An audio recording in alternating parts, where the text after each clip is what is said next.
今天 Google 推出了 Gemini 桌面版的 APP，这就意味着未来我们比网页版具有了更多的想象空间。这是它的功能介绍，包括快捷键、共享窗口。这个共享窗口不限于浏览器，其他应用也是可以的。不过现在还只有 Mac 版。今天我们就从安装到使用，以及与网页版的差异做一个测评。我们点击 Download 或者 Download for Mac 进行下载。下载完成后，我们点击安装即可。然后我们把 Gemini 的图标拖动应用文件夹，然后我们搜索 Gemini.app， 然后点击 Open。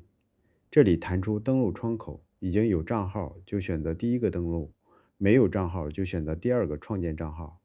我已经有账号了，我就直接登录，它会跳转到网页授权，我们授权后就登录成功了。这里有一个选项，大家注意一下：发送使用统计数据和崩溃报告给 Google。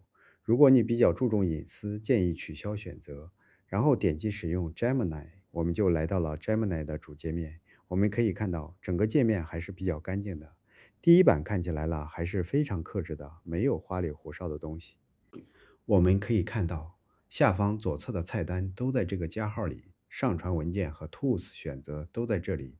相比网页版，也多了一项共享窗口。点击后，它需要我们开通这两个权限。我们在设置隐私和安全中开通 Gemini 的权限即可。开通之后，我们就能看到共享窗口了。这里可以看到我打开了几个应用的窗口，右侧是选择模型和语音按钮。整体上保持了跟网页端相似的体验。我们再点开共享窗口，发现刚才共享的窗口消失了。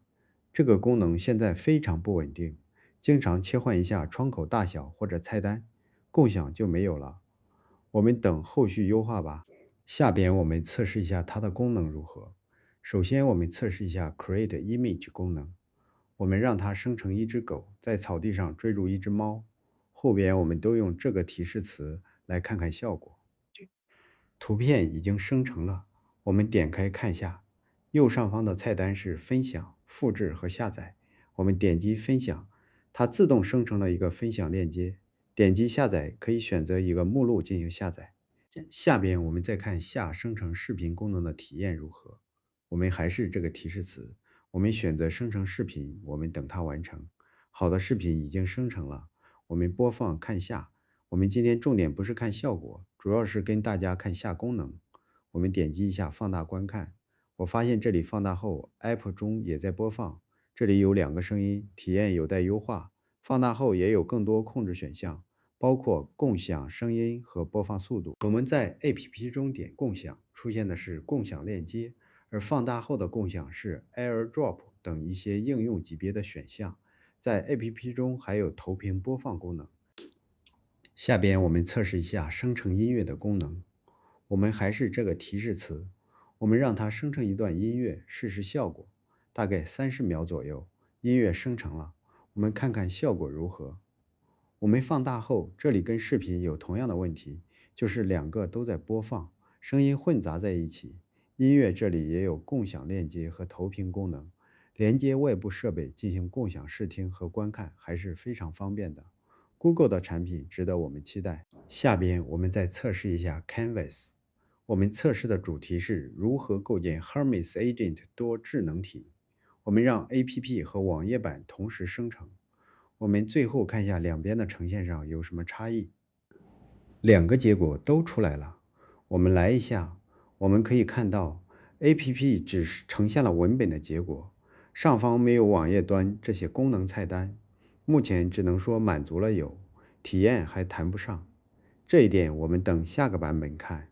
然后我们再测试一下 Research 的功能。同样，我们开启 App 和网页版，让它们同时生成。我们看看效果上的差异。我们可以看到 App 版还比较简单，不像网页版有内容导航、导出生成功能副媒体内容的选项。下边的思考过程 ，App 显示了两个字，想法也很奇怪。下边我们测试一下 Guided Learning 功能。我们告诉他，我想学习Go 语言没有基础，帮我制定一个15天的学习计划，从入门到进阶。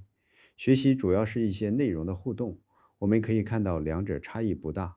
最后，我们测试一下 Notebook LM 的功能。这个功能在网页版已经推出有一段时间了，我用的也不多，今天就跟大家一起看一下。我们在工具中选择 Notebook LM，然后可以看到我们的笔记列表。我们选中一个，就可以在这里直接交流了。这个无缝衔接还是非常实用的，你不用来回切换应用了。好的，这就是今天跟大家分享的 Gemini App 的功能演示。总体来说，把网页版的功能全部搬了过来，有些体验上不错，比如共享窗口，但是这个功能不太稳定，也就没有跟大家演示。它基本上就是截取屏幕的方式来回答我们，超过一屏的内容它是看不到的。另外，在体验上还有很多待完善的，我们一起期待后续升级吧。欢迎大家评论、转发、订阅，谢谢大家。